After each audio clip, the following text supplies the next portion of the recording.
Americans were killed on that day. Our Washington correspondent Jesse Turner reports on how the president's final stop at the Pentagon honored these victims and their loved ones. The events here began at sunrise, with a continuous message of unity carrying throughout the day, and one Pentagon officials hope continues across the country.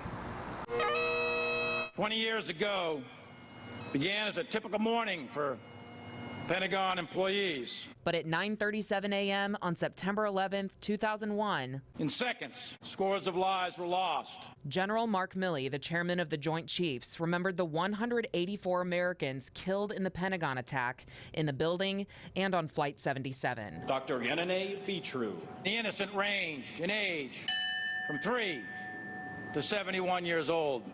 Petty Officer, 2nd Class, Chris Romero Bishundat. Just as we once worked alongside so many of them, we now mourn alongside all of you. Defense Secretary Lloyd Austin said the Pentagon has worked these past 20 years to honor their sacrifices by defending the country against terrorism. It will always be our duty to fulfill their missions and to live up to their goodness and to stand guard over this democracy. This is the first 9/11 anniversary without U.S. troops in Afghanistan.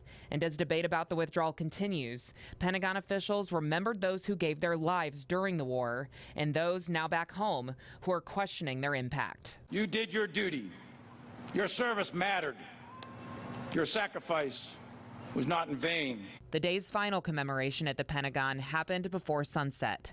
The commander-in-chief, President Biden, laid a wreath after stops at the other two attack sites in New York City and Shanksville, Pennsylvania.